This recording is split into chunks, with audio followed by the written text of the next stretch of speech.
how to avoid going from terrible twos to terrible teens. And I think it's a very interesting conversation because there's a lot of things that we don't realize, that how we start can be how we end, or what we start with is what we get in the later years. Teenagers don't drop from heaven suddenly. It happens over time. So really, we want to talk about that and what it means to avoid going from the terrible twos to the terrible teens. And it doesn't matter what age your child is. So if your child is a teenager, you can still benefit from this, because when they're teenagers, you still have adult years, you have, different stages coming. And so it's what you're doing. I almost think of parenting as something that happens in chunks of decades or chunks of fives. So whatever you start now when the child is 5, you should have a plan for when they're 15. When they're 15, you're having a plan for roughly when they're 25. And I think it's really important that we chunk. I was telling my daughter that one of the things I do a lot of is that we chunk. I chunk a lot. So that chunking helps to realize that, life shouldn't be seen as just one long, drawn, it never ends perspective. And interestingly, I was having a conversation with my daughter recently about how life seems long. And I said, what has always helped me is putting it in chunks. And when you put it in chunks, whether by quarter, a year, every 5 years, it helps you have plans that you can achieve.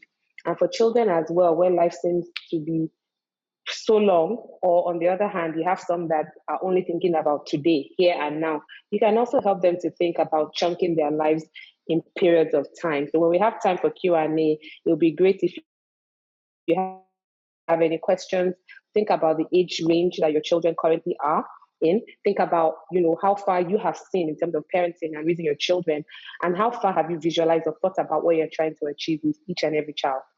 All right, so for those maybe just coming on this for the first time or just joining the Parenting Digital workshops now, my name is Yetty Williams. I'm the founder of LagosMums. I'm a certified life coach. I'm a focused on parenting. So I'm a certified life coach, but I focus specifically on parenting. So I talk a lot about raising children in the 21st century, raising responsible digital citizens, realizing that parenting today has changed so much because of the technological world and digital world that we live in. So that's what seems to make parenting so difficult, so different, so challenging. It's because it's so new. The kind of parenting we're doing today, the digital parenting we're doing today is so new. It's very, very new. And I was saying that I focus on parenting. I'm a parenting coach.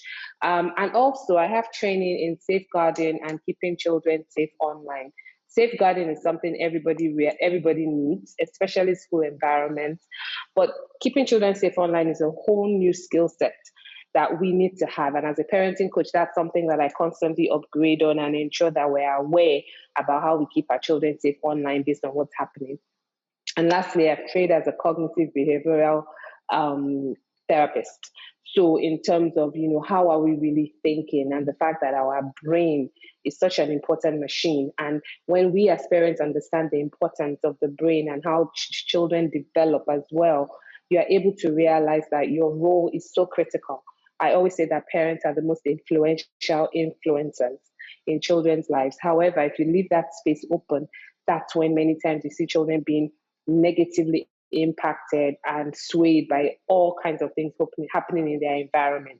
But when you realize your role as an informed, educated, intentional, aware, digital savvy parent, and you bring all those things together in your toolkit as a parent, honestly, it's an amazing journey. All right, so with that, let's jump right in. Like I said, we'll go through the material I've prepared for today, as with all our Parenting Digital Club sessions and workshops, masterclasses. I go through the material, we have time for Q&A, and you are going to have access to the replay later. All right, so we're talking specifically about how to avoid going from the terrible two to the terrible teen. And the reason I say this is a lot of parents, when I was a young parent as well, and I still hear it now, people say things like, the terrible twos, oh my God, the terrible twos. And then I also have seen parents who are very fearful of the teenage years. They're like, hey, my God, my child is about to become a teenager. We're going to have problems. Teenagers are difficult. Teenagers are challenging. And I just wonder, because if you are saying all of these things, that means you're expecting it, and that means you're going to get it. So even before my children became toddlers, I always said, I'm not going to call it the terrible twos. I'm going to call it the terrific twos. And it's about understanding what's going on developmentally when your child is a toddler. In that age group, there's something going on developmentally. That's why they seem to be challenging you when they're toddlers. And you know that a toddler's favorite thing to say is no, no, right? There's a reason for that. In fact, there's a TEDx talk I think I saw a while ago that said sometimes children hear no more than they hear yes. So if you're always saying no, don't do that, stop it, don't do that, your child is going to get used to telling you no. But of course, we're saying no many times, or stop that, don't do that, because we're trying to protect them from something. Maybe stop it, don't touch the socket, stop it, don't stick this into the electrical socket. For some reason, I don't know why toddlers are fascinated, right, by electrical stuff. But the truth is, if you keep saying stop it, don't do that, there's a gap. You're not telling them what to do instead. So even as a toddler, you would say, stop, don't do that because it is dangerous. So you need to always close the loop. So in twos, they're exploring and all of that. And that's why it seems challenging, because they're exploring their world and we just want to protect them. But in protecting them, we must still allow them to be curious as toddlers, to learn and to grow. It's the same thing that goes into the teenage years. So I never called it terrible twos. I called it terrific twos, and I understood it for what it was. Maybe because of the work that I do, I was always very aware that parenting must be intentional. Now, it's fast forward to the teenage years, right? Teenagers don't drop overnight. They don't become 13 or 12 overnight. There's a period of time. And you have been pouring into that teenager you're about to get, right? So the teenage years too are not terrible. They are actually terrific teens. The children are evolving again. However, these two groups of toddler age teenagers, because they're so developmentally intense, it can be tasking for the parents, because you're just like, what is going on? Oh my God, why can't this child just do what I say? But nobody thinks about an obedient adult. Let me say that again. A lot of parents will say, oh, I just want my child to be obedient, to do what I say, to not give me problems, to not challenge me, some of those sentiments. But nobody ever says, oh, the kind of adult I'm looking for, or the kind of worker I'm looking for in my workplace. I want an obedient adult. I want an obedient staff member. I want an obedient colleague. No, what you want is somebody who's creative, somebody who thinks out of the box, somebody who's able to come up with ideas. So where are they suddenly supposed to get that from if through the years we've been making them feel bad or telling them that there's something wrong with them because they ask questions, because they have opinions? So we're just building the narrative that it's not terrible twos, it's not terrible teens. The children are developmentally going through what they should be going through developmentally. The work is actually on the parents to learn how to be emotionally aware, emotionally intelligent during those stages, so that we don't squash and kill the child's spirit, the child's sense of wonder and creativity, all because we want them to fit into a box of just behave yourself. No. Those same behave yourself children, when they become adults, are the ones who are too compliant. They're the ones in an office, they can't speak up. They're the ones who are not able to push back against authority when something is going wrong. Because some children are so obedient that when an adult is actually abusing them, because they've been taught to just accept anything adults say or do, they're the ones that don't speak up. They don't say anything. They're scared versus being able to say no and then come and communicate with you what has happened. So I hope we're all together on this. Please, if you've ever thought about it as terrible twos or terrible to squash it, it is not terrible. It's developmentally intense because lots of changes are happening, especially in the brain, psychologically, on a hormonal level, biologically. So many things are happening internally. And what you get externally is what we see many times as parents and we call challenge. Okay, so I want to talk about the toddler years because it's important to build on it. It's like when you're building a house, you can't just start from the 21st floor. You have to build the foundation. You have to understand the kind of soil. I used to work in real estate before. So the kind of soil, what kind of foundation do you need to develop? Put in place, the beams, everything has to be calculated based on the type of house you're building or the type of structure you're building and the kind of land you have. Sometimes you even need to start from land filling, filling the swampy area with sand. So the point is there has to be developmental stages and we need to understand that. So in terms of the toddler years, these are the 5 stages of child development. from newborn all the way to school age 4 to 5 years old. Now, the toddler years are really between 1 and 3, and that's usually where parents struggle, or parents are feeling that the child is coming at you, or the child is difficult, the child is throwing tantrums, the child is naughty, all those things that we say. But I beg to differ and say that that's not what's happening. Rather, during those years, there's so much going on in a toddler's development at ages 2 to 3. And you'll see the connection between this and teenage years. So even if you have a teenager, stay with me, because we're building a story and you're going to see how we connect. Okay? Now, at this age, toddler years, oh my goodness, they're having big feelings, right? Tantrum, they want independence, they're challenging authority. That's when you tell them to do something, they'll say no, right? Just because they can. That's when they seem to throw tantrums. But the truth is that the tantrums are emotions. They just don't necessarily have the language and the words to explain to you what's happening. So hello, that's where you as a parent, a caregiver, a teacher comes in, because that's when you need to help your child learn that how you feel doesn't mean that's how you just bust out and react. You need to be able to use your words. So are you angry? Oh, are you hungry now? You use words that the children start to learn how to label how they're feeling. I've always told my children, and they're now teenagers, that no emotion in itself is wrong. An emotion is an indicator. It is what you do with the emotion that matters. Because you're angry doesn't mean you have the right to slap somebody or hit somebody or throw something or break something. But however, it's important you can identify that, okay, I'm angry right now because this happened. It cannot be internal. And you take a break. You take a deep breath.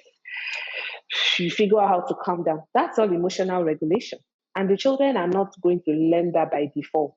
We need to teach them. Intentional parenting means that we teach them how to name the emotions and how to manage it, and what to do to expel it if it's a negative emotion. I recently went through a positive intelligence coaching program, which actually I'm finishing tomorrow. And it says that, when you have stressors or you have a big emotion, it's the equivalent of putting your hand on a hot stove. If you put your hand on a hot stove by mistake, what do? You immediately take your hand away and then you nurse it. You don't say, oh, because I've put my hand on this hot stove and this hot stove is burning me. It's burning me. Oh. You stay on it. No, you're going to take your hand off quickly, react, and you have learned from it. Next time you see a hot stove, you will not put your hand on it. So it's just to paint a picture that our children need to learn how to manage their emotions. A tantrum is just an emotion. When my children were toddlers, I started to notice a pattern. Sometimes when they're throwing tantrums, it's because something else is going on. In fact, many times. Maybe they were tired, they were hungry, they were irritated, there was somebody around them they didn't like. Maybe it was a nanny they didn't like that I had. There usually is something underlying. And sometimes they just need a break. Maybe they're overstimulated, they're bored. The point is, they're not throwing tantrums to frustrate you. Your toddler did not come to the world with a cheat sheet that says frustrate mom and dad. Frustrate mom and dad. This is how you do it. No. All right. Now, cognitively, they are learning to better process and understanding the world around them. That's what's happening. They're trying to learn through if you look on the left-hand side with the 5 stages of child development, we have from newborn, when they're born, between 0 to 3 months, infant stage 3 to 12 months, to toddler stage 1 to 3 years. All through these years, they are learning. They are learning social cues. They are learning what gets you to smile at them. They are learning what makes you say, well done. They are learning so many things. They are going to birthday parties. That's when they are learning that, okay, at a birthday party, you dance, you get a present. You get a party pack. That's why you go to a party with a young child and they're like, where's my party pack? And if there's no party pack, there can be wahala. It's because they have learned that, okay, when I go to a birthday party, my friend or cousin's birthday party, at the end of the party, they give me a birthday pack. So if there's no birthday pack, they're going to probably throw a tantrum because they can't understand. Of course, it doesn't mean you allow them to throw the tantrum or leave them there rolling on the floor. But what you must do is be able to understand that they have built a pattern. So when there is no party pack, for example, they are going to, have a tantrum, a meltdown. It's your job to say, get up. There's no party pack in this party. We need to go home now. I know you usually expect one, but there is no party pack here. So get up, buddy. Let us go home. If Bode continues to throw a tantrum and doesn't respond, you're like, I've explained to you, if you don't get up now, you will not go to any birthday party again. Or you make it specific. You will not go to your cousin Tisha's birthday party next week because you are crying here and I have explained to you that there is no party pack. All of this I have said doesn't take more than 1 minute. Yes, you have set the stage, you have identified why body is throwing a tantrum, you've explained to body what is going on and how you recognize that they are throwing a tantrum because there is no party pack. But there's no party pack in this party, so let us go home. And you are giving the consequences. If you don't get up and let's go to the party, let's go, you will not go to the next party because that is intentional, positive discipline, everything. You haven't shouted, you haven't beaten body or anything. So I'm explaining this because we need to understand that cognitively there is something happening here. They are not just trying to frustrate you. Okay. And then lastly, what I want to mention here is that between the ages of 2 and 3, language acquisition and logical thought, it usually lags behind the child's curiosity and drive for self-expression. Self-expression is them expressing themselves however they feel. The language and the logical thought process to figure out what's happening and to be able to pause and say, they haven't developed it at 2. So they are giving you what they're supposed to give you developmentally at that age. So rather than call it terrible things, let's understand it. Now, I want to put the caveat. I know it can be challenging. That's for sure. I know that. But what makes the challenge more manageable is being educated, understanding what's going on, and being empowered to say, this is what is happening. My child is actually going through developmental stages they are supposed to be going through at the toddler years, at the school ages. So it is expected behavior. It is now your job as a parent to be able to identify what you're teaching, what you're correcting, and what you need to do to ensure that they are behaving appropriately. Okay? All right. Now let's move on to talking about, the teenage years. Yes. Now I want to play this video quickly. But before we go to that, if there's anything you want to share that maybe you've picked up, something you didn't know before, that you have maybe learned now about the toddler years, and maybe even how you were seeing the toddler years or how you responded when either now you currently have a toddler or when you had a toddler. It'll be interesting to see if there's something you've learned that you didn't know before. If you want to share, just drop it in the chat room. While I play this very short, this is just a few seconds video, and there is no audio. There is no audio. So if you don't hear any audio, that is the plan. I just want you to watch this. But let me give a few seconds in case anybody wants to drop something they've learned, something they didn't know before that they are now aware of about the toddler years. Let me just quickly pop into the chat room and see if we have any comments there. So let me play this and just keep in the back of your mind what you're about to see.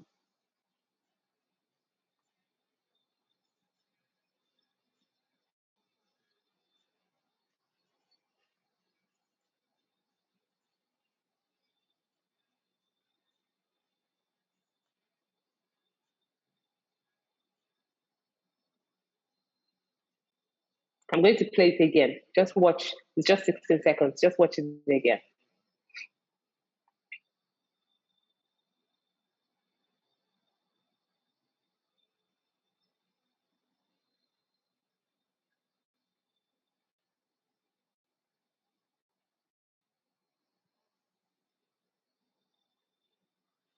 Now, when you watch this, what you realize is that there was a build-up, right? Initially, she seemed to look at a particular. We're assuming, we're being creative here, but she probably either saw something, heard something, and she chose how she was going to respond. Did you notice that she watched a bit, then she got into physiologically she changed, and then she started screaming, like she started shouting. I call this an adult tantrum, and people throw adult tantrums. So this is an example of maybe a child who has not been taught how to go through emotion regulation, and then they just react. Something happened, that's the trigger. The event is the event. Then how you respond to it is what you control. And in terms of cognitive behavioral therapy, that's really a lot of what we talk about is what happens is what happens, right? It's your behavior to what happens that you control. You don't control the situation, but you control how you respond. So from a parenting perspective, that's what you want to keep in mind is you don't want to raise a child or an adult who this is their response. When something happens they don't like, they throw an adult tantrum. Nobody wants to hang around with somebody who is throwing an adult tantrum. When they're children, you might say, oh, they're just being a child. But if you don't check it then, they are going to grow into that. They are unhappy, they scream, they shout, they hit somebody, they throw something. So that's why it's so important we understand the connection and we avoid, being parents or people who respond in this way. Okay. So let me we watched that already. So I want to talk about the teenage years now. We've built the basic, framework in the toddler years, what's happening, why they think the way they do, why they're responding. Tantrums just mean emotions that they can't really explain and they are reacting, and then how you take them from that into the school age years, and they're evolving into the pre-teens and teen years. Now the teenage years, a lot of things are happening. Okay. So, for example, one of the things I want to talk about with a lot of brain science is that the adolescent years and the amount of research available is only about 10 years old, where a lot of research has now been done that shows that the teenage brain, the adolescent years, the way the brain is very different when they do imaging, lots of advanced technology. So now we have so much more research and information that we ever had before. When people say, what's the big deal about parenting? I'm like, the big deal is because we now have a lot of research we never had before. I would hate for us to have information, research, access to new information that is helpful. And we refuse to use it just because we say the way I was raised was okay. So I don't want to know all of these things. I feel like that's very ignorant. If we have new information, we should learn so we can be better. So the prefrontal cortex, which is the fun part of our brain, that's where we make reasoning. That's where we have the rational part of our brain. That's where people make decisions, right? That's where you can pause and think long term, make logical decisions. And guess what? It doesn't fully develop until you're 25. So guess what? Your 10-year-old still has 15 years before that part of their brain fully develops. Even your 15-year-old still has 10 years before that part fully develops. The part that develops first and quickest is the part of the brain at the back, the limbic part of the brain. That's the one that's about emotions. So I hope you are seeing, I feel like we're in a room now. I'm sure I'll see your face and be like, hmm. So you can see that what's happening is what's biologically happening. It's now your job to make sure you are building the emotional strength, the emotional intelligence, the enabling environment around them for them to be able to manage those changes as they're developing. I always like using this example. Before a child ever gets a car key and goes and drives a car, you will teach them how to cross the road, traffic lights, in the car, how to use a seat belt, things like that. But you don't expect your child to even get a car key until at the minimum 16. Now, when it comes to a child developing, it's the same thing. At 20, you're not going to wait till 25 when the part of the brain that's for reasoning is formed. And you say, hey, now you're an adult. Now let's start discussing adult things. No, you have to build it up bit by bit so that by the time they get to that age, when that part has fully formed, they have learnt all the coping mechanisms and skill sets they need to get there. So a lot of things are happening from a hormonal perspective, neurodevelopmental changes, their cognitive and intellectual capacities are developing. This is during the teen years. They're developing their sense of self. They're developing their sexual identity. That is the truth. So don't be one of those ostrich parents that says you're not going to talk about, birds and bees. You're not going to talk about sex. You're not going to talk about intimacy issues, all of that. This is the best time to start because they are good. They are naturally, biologically, it's happening. They're developing all this awareness. So it would be horrible for us not to talk about it, especially in the digital age where there's somebody online waiting to share something with them from here. They're seeing something online. Don't fool yourself that they're not. So how do you make sure you're preparing them for what they will see and the barrage of information they are getting, right? So they're developing their sense of self. They're developing their sexual identity. I mean, they're getting curious, which is why you have to be very careful what your children are watching and saying during these stages. They're still learning, they're developing. So if they're now seeing material and content and being exposed to things that are contrary to maybe your family beliefs, your values, it's confusing them. You need to really be aware, especially for parents with children going to boarding school, sometimes leaving their home country. There's a lot of stuff going on around, and you have to help your child and protect your child, cocoon your child, pray for your child, or talk to your child so that they realize that they will have many emotions, they will have many ideas, they will try many different things. It doesn't mean that that is who they are for sure. So they have to be very careful the decisions they make during these stages. Okay? Now they have growing concern about other people's opinions, especially their peers, which is why teenagers are more predisposed to peer pressure, right? So once again, when you know this, you can be aware that okay, is my child the type that seems to just do things because everybody else is doing it? Don't judge them for it. Don't be harsh if they come and say, I want to do this. And you say, oh, really? Why do you want to do that? And they tell you, it's because so and so is doing it. Don't shout. Are you not stupid? What's wrong with you? You're like, oh, really? But we don't make decisions based on what other people are doing, right? This is why we will either do this or not do this. Intentional parenting 101. It was not hard, right? But rather than flash out and say, what's wrong with you? Just be like, why do you want to do that? And we need to learn something called Socratic questioning. We need to be able to ask questions that give us quality information. If we just shout or we just respond or we just say you cannot do without saying, why did you want to do that? Let them tell you in how many seconds. Sometimes time yourself, time a conversation. You'll see it doesn't take even maybe 5 minutes sometimes. And you've been able to drop nuggets of your intentional parenting in your child's brain. So they are being driven by peers. They want to assert more autonomy over their decisions. Once again, remember when you're a teenager, you wanted to start having more choices. I found that now somehow we have more helicopter parents and parents that want to be involved in everything. So as a child wants to start asserting more autonomy, somehow we're not exactly able to say it's okay to do that, or we understand what's happening. Doesn't mean you let them do what they want, but you have to understand that it's part of the development. This is part of what causes teenagers to be very contentious sometimes, is you have stressed out parents, you have parents who are fearful, for the world is uncertain, all of those things. And so you find them reacting, and the children too are reacting. Like, what's wrong now? So when you have two reactive parents, or a parent and a child, sorry, both reactive, you have drama unnecessarily. Okay. Now they are desiring to disengage from their parents. That is the natural development in the teenagers. They're going to disengage. They want to have more autonomy. So it's not they hate you, but they want to, so they need their space. In fact, I was talking to my daughter and her friend the other day about what teenagers wish parents knew. And the first thing they both said was that they need their space. And it doesn't mean there's anything wrong, but you should knock on their door before you go in their room. If they say they like to be alone, it's okay. So far, there's nothing else going on, no dangers, but you need to understand that it's natural. So it's not terrible teens, it's terrific teens. They are learning, they're developing, they're growing. And then I want to talk about the fact that the changes are taking place in the adolescent environment that are affecting the child both internally and externally. So changes in the environment, that's everything from what happened during COVID and then being locked at home. And a lot of children now are very, very lonely. A lot have even less social skills than they used to before. They've been affected a lot, both positively and negatively. So we need to actually be more empathetic about our teenagers and realize that they are going through a lot of things.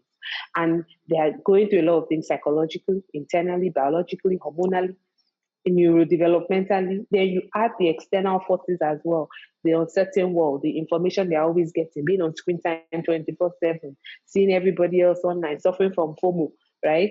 Fear of missing out. Everybody else seems to be having fun, going to this party. People are sharing pictures all the time where they are filtered how they look. So by the time they filter themselves, they look perfect, and they're comparing themselves to somebody else's fake world. It can be a lot. So I want to pause here for just a little bit because it's important we check back in. We've talked about the toddler years. We've talked about the teenagers.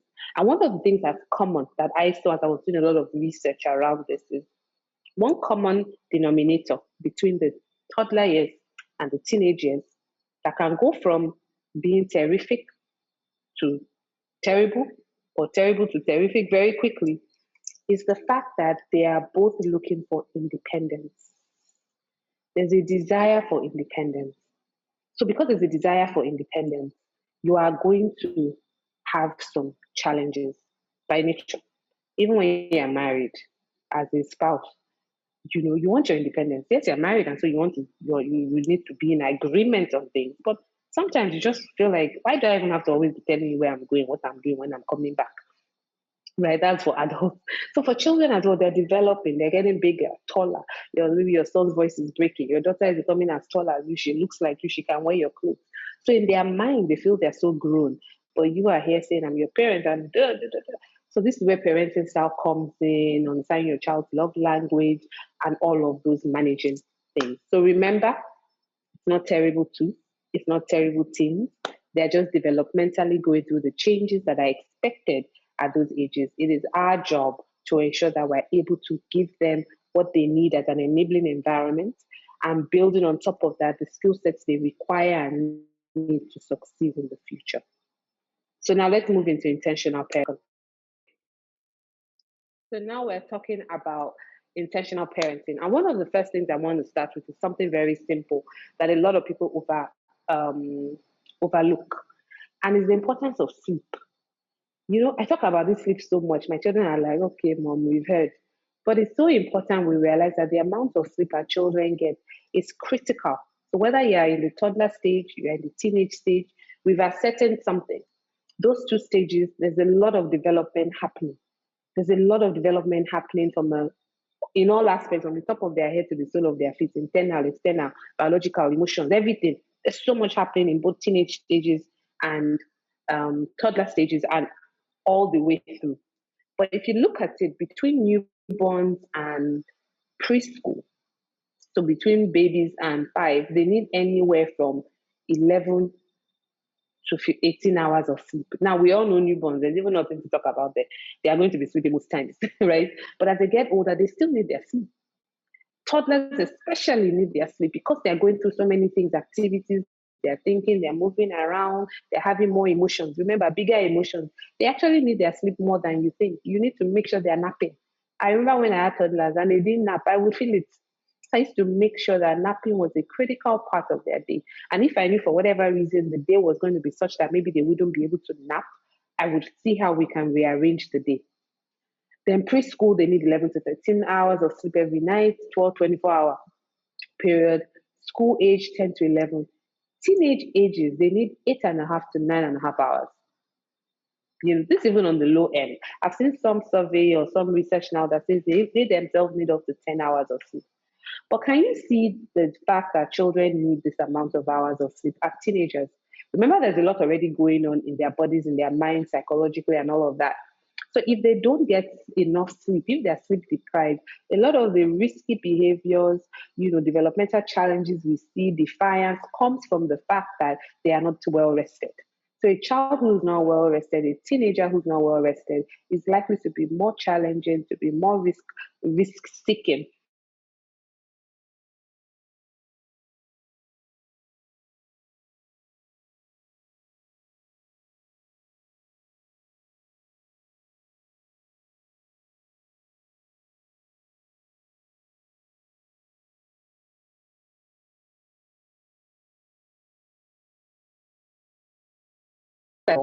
But at least they know that I'm seeking out the information and I'm sharing it with them.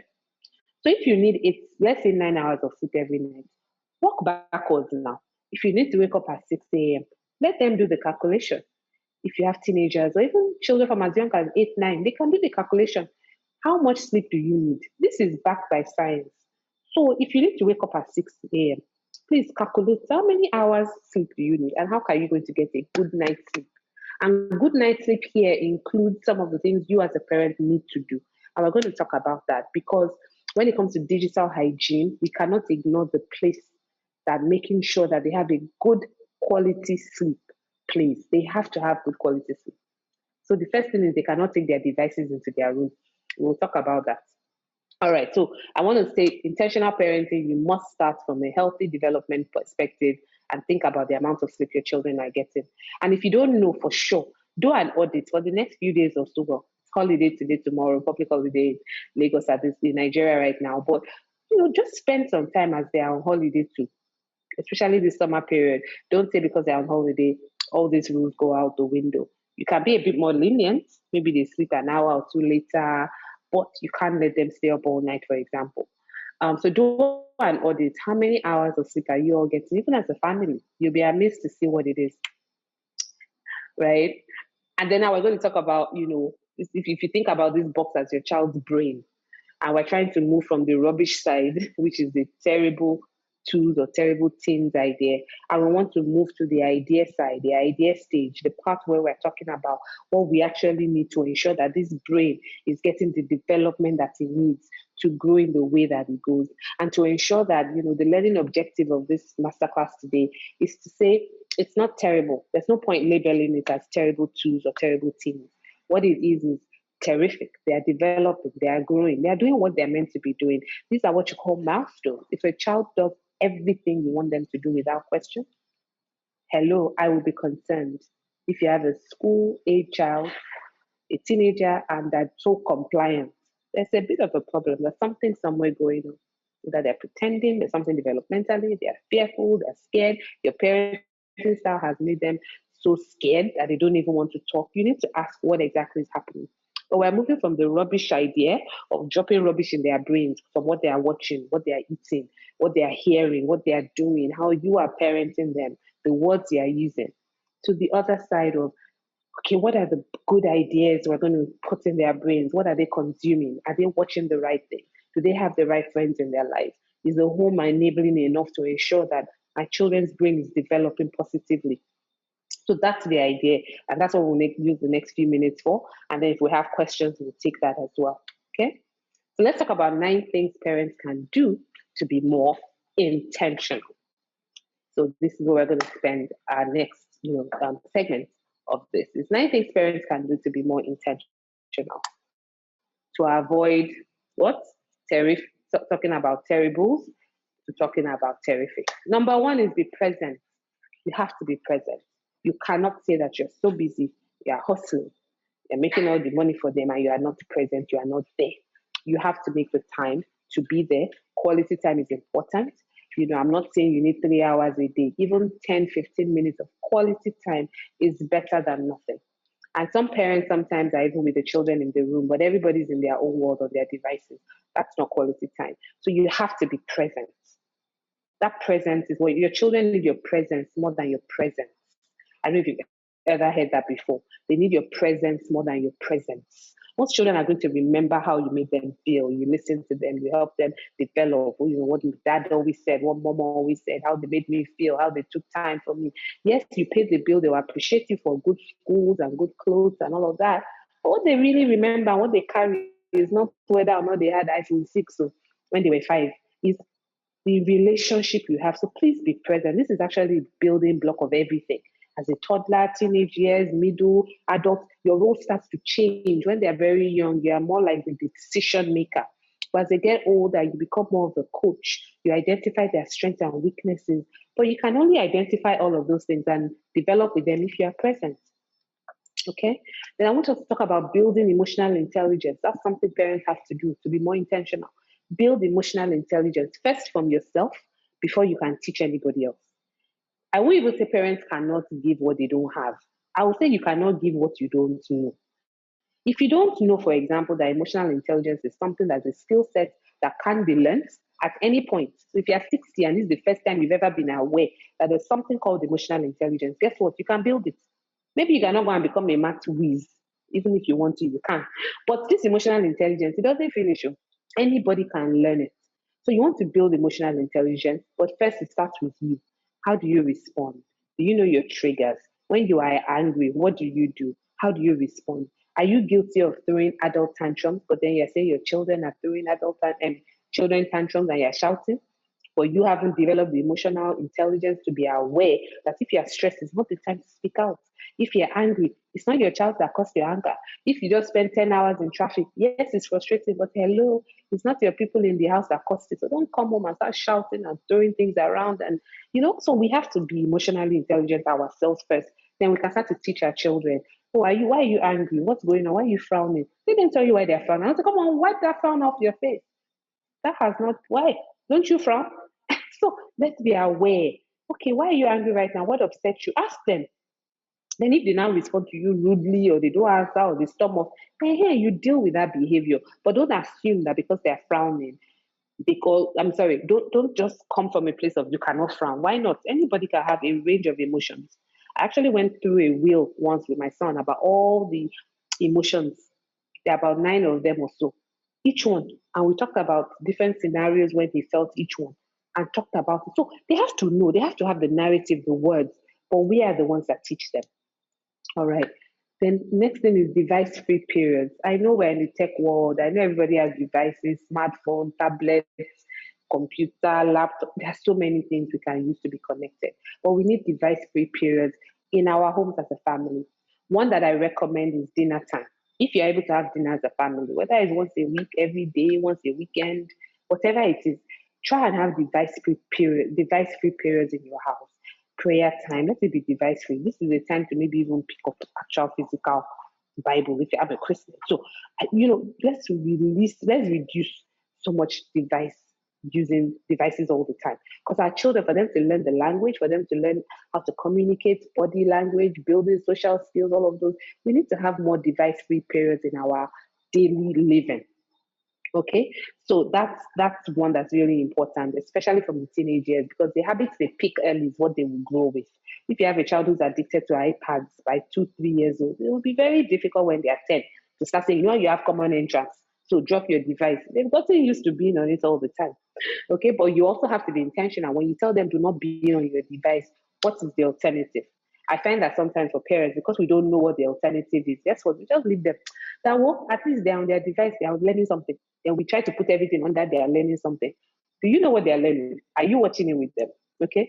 Then number 4 is communicate effectively. You need to be able to communicate effectively. I keep saying that because you have said it does not mean they have understood it. If your child cannot tell you back what you have said or confirm that they have learned what you intended, then you have not communicated effectively. And when you take the time to communicate effectively with your children, they learn the importance of communicating effectively, using full sentences, making eye contact, ensuring the person they have spoken to understands them. They don't assume. So we have to model all these things if we're truly trying to be intentional. And communicating effectively starts from when they are young. I remember my cousin, a particular cousin that would make fun of me that when they are young, I'll be talking to them like they're adults. If I'm changing them when they were babies, I'd be like, okay, oh wow, we're changing your diaper now. Just hold on. Be talking to them, making eye contact. When you should laugh, you should laugh. When you should say, but let them see you. Too many people are behind the screen. So unfortunately, children are not learning. So you have teenagers now that they don't know how to, they're in front of somebody, they can't talk to them. They can't make eye contact because they are used to hiding behind this all the time. So we have to teach them. And I want to talk about number 5. Please avoid labeling and comparing. No child develops well by you comparing them to other people. Look at your brother. Does he have 2 heads? What's wrong with you? Why is he always coming first? Stop comparing. Focus on the child that you have, not the child you wish you have. Who is the child in front of you? Who is he? Who is she? What are they like? What do they like? What are their strengths? What are their weaknesses? Help them to identify that. Let them know that they can do what they set their minds to. But from a growth mindset perspective, not luck, not just prayer, then you fold your arms. You have to do your part, but we have to stop avoiding. We have to avoid labeling our children, putting them in a box saying you're not smart. That one is the smart one. That one is the one that is creative. That one, don't label. Children evolve and change. And as we have pointed out, teenagers, toddler years, in between, there's a lot of development happening from here. So we have to encourage them and expose them to new opportunities. And in today's day and age, digital hygiene is critical, and our children need to understand that from a young age. I had a session yesterday, and I spoke about the fact that I was speaking to early years practitioners, and I spoke about the fact that I spoke at a school once about online safety, and a 5-year-old child went home and told her dad that because you see it on Google doesn't mean it's correct. You have to check. If a child at 5 can learn that, they will grow with that. Because even now, there's some adults who they will say, I saw this thing on this website. You're like, which website did you verify? How do you know it's true? Why are you sharing it with me? Especially WhatsApp. People just share whatever without checking. Is this true? Is this legitimate? So digital hygiene has a lot of things under it, and that will be a session for another day. But there's so many things under digital hygiene well-being that our children must learn from a young age. Don't click on links you don't know. Don't speak to strangers online. Because you see it online doesn't mean it's true. How are you feeling when you're online? If you're always online, if you're online for 30 minutes, get up for 20, walk around, take breaks. Text neck is actually a problem where people are using computers like this. They're always crouching, and children that are developing. Imagine a child is like this. See, I hope you can see me for hours on end, bending down. It's bad for their posture. So you want to teach your children all these things. I'm speaking to you now. My laptop is raised so that it's eye level. They need to learn this. They need to learn it. When a digital world doesn't mean we should leave them exposed. What about bedtime? We've talked about sleep. Take your children's devices. Don't let them take it into their rooms at night. As I'm saying this, I'm realizing I'm also speaking to myself. It's a reminder. It's hygiene. It's the same way you won't tell your child, don't shower for the whole summer because it's summer. You still expect them to have a bath. So who says now because it's summer, take your phone, have it with you all the time? So we need to make sure these are things we're constantly reminding ourselves about. Then we need to be digital savvy parents. Every time I say this, parents say, what does that mean? Are you saying I should now be doing TikTok dances? If you want to do it, but what I'm saying is you have to be aware, please, parents. If your children are on certain apps, you need to be on those apps. Not to be a monitoring spirit, but to know what they're doing, what's going on those apps, how are they talking, what's trending, so you can have relevant conversations. And the earlier you start, the better for you, so that you're not going from children who from a very young age are technically savvy, digitally aware, digital natives. They know how to use devices, they know how to be online. And then they'll start running circles around you because they're like, mommy doesn't even get it. Daddy doesn't even get it. So be aware, show up now and then, spend 5 minutes a day. What's trending? Have those conversations with them. Okay? Your children, if they're toddlers, I'm sure they have YouTubers they like. They have shows on YouTube. They're probably watching and subscribed to. Are you part of that conversation? You need to be. What are they watching? Recently, we heard about one cartoon that was actually um, disguised as a cartoon, but in it, they were teaching children about suicide. So you need to be very aware of what your children are doing online. Don't say, I don't get that YouTube. You have to get it. If you don't get it, who will get it? Especially as they get older. TikTok, Snapchat, Discord. There's so much. So if you don't even know, it's like not speaking English and trying to teach an English speaker how to speak English. You have to at least learn some words so that you can communicate. Then parental software is so important. We've talked about this so many times on LagosMums, on this Parenting Digital Club. You must have safe parental software and controls in place, screen time limits, whatever devices your children are using. You can get in touch with me. I can share you share material with you that's specific for that. If you're the Apple family, there are things for you to do with family time. If you're using Apple devices, if it's Android, there's so many. There are computers. You have to manage these things for them because you can't give a child a car key and say go. It's the same thing with internet now. You must protect them. Where are they going? Screen time limits. At 9 o'clock, you must go off. When your children are young, they should be able to watch YouTube for kids until they get to the age where they are aware of real YouTube. But until then, use YouTube for kids. And even then, still watch it with them. Okay? Make sure that you're able to turn off autoplay on YouTube. So rather than they'll be like this, and they'll just do 10 hours watching. Make sure that the video doesn't continue to play automatically so that when it ends, even that ending and them having to think, okay, what do I want to watch now, is enough to pause from just consuming nonstop. Okay? So that's parental software and control. And lastly, ensure that your parenting style and your child's love language align. If they don't align, they're not in sync, that is when a lot of challenges come.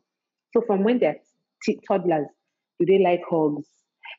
How do they feel? Do they want you to sit on the floor and play Lego with them? When my children were young, they were Lego lovers. And these were all part of me being intentional. I wanted them to play with toys that made them think, made them create. So I didn't say Lego was for boys or Lego was for girls. They were doing everything the same. Well, maybe toy dolls. My son didn't play with dolls. Even my daughter actually, she doesn't really like dolls. So I was always very careful not to put them in boxes that boys do this, girls do that. It's about what you need to learn.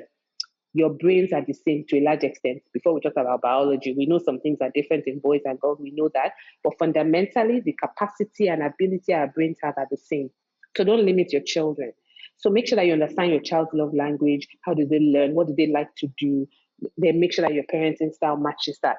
If your child likes words of affirmation, like, well done, I see you tried your best.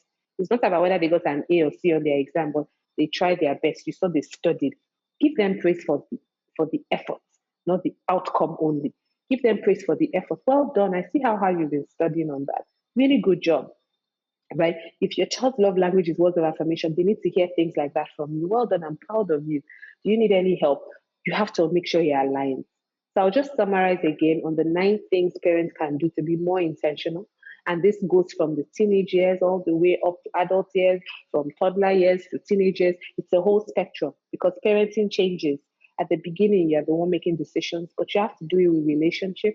As you become more of a coach, as your child gets older, coaching means you understand their strengths, you're able to work with them, you're able to give them the information they need, influence them positively, be there for them, enabling environment. You know what a coach does now? I'm a coach myself and I coach parents, as I've mentioned to you, but I also have coaches because for my business, where I'm trying to go, you need somebody who understands, okay, have you thought about this? You should do it this way. Maybe don't do that. You need people who guide and help you go where you want to go faster. It's the same thing with parenting. But you can only be that effective if you build a relationship and you understand what's going on developmentally, you understand what's going on from an external perspective, and you're able to manage the two together. So be present, build emotional intelligence. It starts with you first. Make sure you have device-free periods in your home. As a family, communicate effectively. Make sure that what you're saying is what they are understanding. If they see it a different way, listen to them, take it in, massage it if you have to, and then continue to discuss. Avoid labeling or comparing your children to anybody else, not even their siblings, not even their twin sister or twin brother. Okay, focus on digital hygiene. When you know what digital hygiene is, it's the same thing with physical hygiene, showering, brushing your teeth, things like that. Think about it from a digital perspective. How long are they online? Are they taking breaks? Let them understand it as well. Bedtime, sleep is so important. If you have your device in your room, you will not sleep. So it's not about you. The devices are made to be addictive. So let me take it from you to help you sleep. You see the difference. Digital savvy parents, be aware. If you want to go and be doing booga, go and do it on TikTok. But the idea is know what's going on and be trending enough to have relevant conversations with your children. Parental software is very important. You have to make sure you have some installed. There's so many of them. Like I said, we have a few resources we'll share with you, but there are many of them. You need to make sure you're using a few, and then ensure that your parenting style and your child's love language align. When it aligns, it's much easier. Everything is easier. Disciplining them is easier. Communicating is easier. Everything is easier. And who doesn't want easier parenting? You want it to be easier. All right, so these are the additional resources I mentioned, right? There's some really good resources, and what I try to do with every parenting session we have is that I bring resources relevant to what we've talked about for this particular topic. So in this one, we've talked about how to avoid going from terrible twos to terrible teens. And the reason I keep saying that is if you start from a perspective of terrible twos, you are going to be parenting from that place that the child is difficult, the child is challenging you, this child I will show you. That's not healthy for anybody. Rather than saying terrific twos, they're learning, he or she is developing, this is how they're learning, they're seeing the world. Let me now help them to learn all these things, emotional intelligence, all of the things we've talked about. And that's what evolves into the teenage years before they even talk about moving into adulthood. So these are some resources, How Every Child Can Thrive by 5. It's a lovely TEDx show I watched, made by a little girl. I think she's about 7 years old, but she was said it was said in such a good way, and you realize that what's happening in those early years are critical.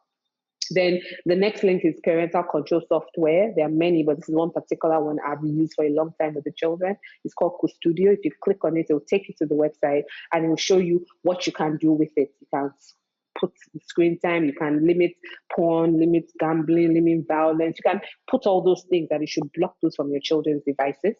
Then the third one is a quiz, is a link to quizzes. So you can take a quiz to figure out what's your parenting style. Do you even know it? If you don't know it, take the quiz. Excuse me. What's your child's love language? Take the quiz. How digital aware are you? There's so many quizzes and resources here, all for free, that you can take to ensure that you kind of know where you are, then you know what you need to build on. Because I believe three things must always happen. We must always educate ourselves so that we can empower ourselves and our children, and then we can empathize with them. This is the world they're going through, this is what they're going through, this is what's going on. Okay, I empathize with you, but I come from a place of education because I want to empower you to do the right things, make the right choices, and then you rinse and repeat. You keep going. Every time something new comes out, you go back again, you reinforce, you bring things to them that you need to continue to cover. And then the last link is a link to creating your family media plan. It's I think it's provided by the Center of Disease Control in the US, I believe. But anyway, it's a link that lets you create a family media plan. If you click on it, it lets you create a plan for your family. And each family is unique. So my family plan will not be the same as yours.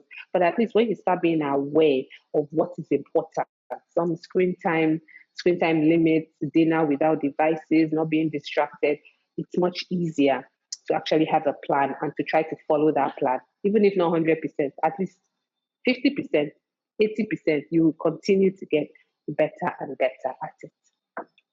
All right, and that's what I had prepared for you today on this conversation on how to avoid going from terrible twos to terrible teens, and rather making it going from terrific twos to terrific teens, because it's a terrific period. They're learning, they're evolving. And if you need any more one-on-one help. Maybe your family dynamics are different and you feel that there's something you really need to know on how to set this in motion for your family, you can get in touch with me and I will be happy to create a session with you. So if we have any questions at all, I will take it. I'll be here. I'll stay on for a few more minutes. If you have any questions at all, please feel free to drop it in the Q&A or directly to me, because sometimes people have personal questions they don't want to share with everyone, and I will take any questions that we might have. If there's anything I haven't covered today or something you want to know specifically. So thank you. And while we wait for any questions at all, you can find us on LagosMums.com. You can follow us on social media, Facebook, Instagram, Twitter at LagosMums. And my personal page is Yetty Williams. Thank you everyone for this. If you have any questions, like I said, I'll be here for a few more minutes and then I'll be happy to take those. But if not, it's fine as well. And you'll get a replay of this shortly. But I've seen a question that somebody messaged me on asking what to do over the summer holidays and how to keep children engaged. I definitely believe that summer should be relaxing. Summer is not about going to get more math and English lessons just because, or you're saying that they should be taking math and English classes because you want them to pass the next class ahead and skip the syllabus. I don't necessarily believe in all of those. What I believe a child needs over the summer holidays to explore their interests. Some interests that you already know, yes, let them explore it. And there's some interests that they won't know that they have. And it's for you to create those examples, those situations for them where they can learn new things, whether it's coding, it's braiding, it's cooking, it's musical instruments. But just because, our brains are like sponges, and for children especially, their brains are sponges. I believe in exposing them to many different things because that's helping their neural pathways to continue to just develop, and they're making connections. So summer is a fantastic time to do that. And for me, my goodness, I've done so many things over the summer, between taking them to the market to learn how to, negotiate, to, arts and crafts, to entrepreneurship camp, to summer camp where they're learning science and coding and video game creation. There's so many things in the world. So you as a parent need to first of all realize that it is not okay to leave them over the summer doing nothing, learning. So learning doesn't only mean math and English. Are they reading? Are they going out? Are they seeing things around them maybe that you don't have time to when they're in school? Staycations are great as well. Not everybody's going to travel. And even when you travel, make sure they don't travel and just sit in front of the television there, because you could have done that in Lagos, right? So you want to be creative about the summer plan, and it's back to planning. There's 7 days a week. Back to planning. Even if it's 2 days a week, you pick and say, these are what the children will do, and you make sure they do it. It is better than nothing. So I hope that answers the question. I definitely don't think it should be just do nothing for the whole 6-8 weeks. No. It's very destructive to do that. And they find that children that don't do any learning at all over the summer, when they get to school, there's something called summer drain. They actually struggle a bit to catch up with the children who were doing something engaging over the summer. And lastly, LagosMums always puts together a list of summer camps that we are aware of. So people advertise on LagosMums. So as we continue to develop that, you'll see a link on our website, LagosMums.com. Just put in Summer Camp 2022, and you'll see a list of options that you can sign up for. But summer is a great time to explore different interests. Thank you for that question.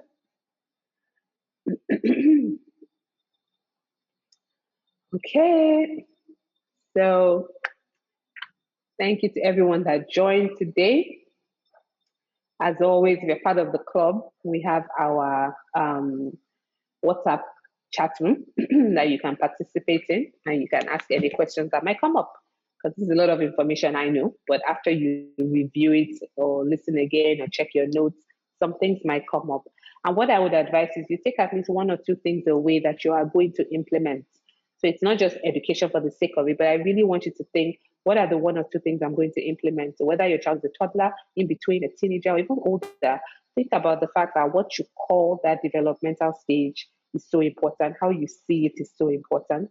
And if you see it as my child is developing, learning, but my role as a parent is to teach them certain things, and you have that like in the palm of your hand, right? You know that, okay, what's important to me is that my children can do what? 1, 2, 3, 4. and make sure that those 4 things are always what is part of your intentional parenting. It's like a muscle, it's like a six-pack, right? The more you do it, you'll start to see the definition. It's the same thing with our brains. The more we do it, the easier that it becomes. All right. Thanks, everybody. And we've come to the end of today's session. And I'll start to wrap down, and I'll turn this off shortly. If you have any questions, comments, you can feel free to drop it in the chat room or Q&A. Thank you, everybody. Bye-bye.